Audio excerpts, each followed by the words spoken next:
but I feel as though I need to do little to improve the condition of those who share the lightness of my skin. Instead, I focus on helping those of my kin of the darker spectrum, on helping women everywhere break the ideals of patriarchy, on helping immigrants of countries torn by war, including war induced by drugs, and on helping to ensure a better life for those who identify as Muslim and LGBT. The highest suicide rates, lowest graduation rate, highest poverty, all titles owned by the indigenous peoples of this land, a long history of massacre of people and cultures, of broken treaties and land encroachment, of killing the Indian and saving the man. How is it that those native to America are the most mistreated by America?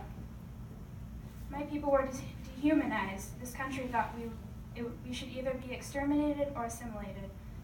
But while it weakened us, rattled our cultures, languages, and bonds, created cycles of abuse and neglect, we are still here and we remain.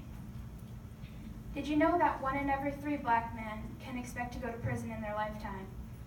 Those forced to this country stowed under slave ships face similar adversity to the indigenous. There are cycles of poverty, of abuse, of profiling, and stereotyping. Black power movements are countered by All Lives Matter and Blue Lives Matter because something black empowerment means the cost of white privileges, or that it means to mistreat and discredit our law enforcement officers. But the equalizing of some does not mean the pushing down of others.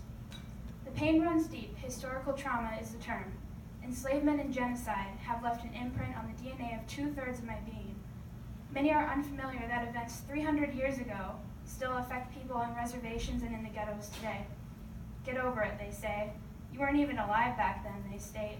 You're just overreacting, they laugh, sporting blackface as a makeup trend and war bonnets as concert attire.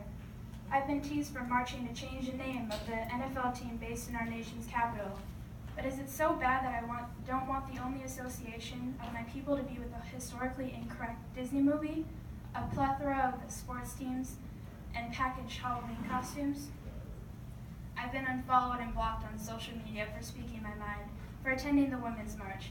Some consider the march pointless. Some women think we're already equal. But even if that were true, why are so many people threatened and angered by empowered women? Because, like the Black Lives Matter movement, it challenges a long-withstanding hierarchy, frightens those at the top. But these minor pushbacks of ignorance do not stop me from trying to teach and attempting to lead. Maybe if my peers could just come to understand that not all of history can be found in textbooks. I write articles in my school's newspaper, hoping that my words may reach and change a new mind. Obviously, there will never be full equality across the board. There will always be someone who is more intelligent, someone who's more attractive, or has better eyesight.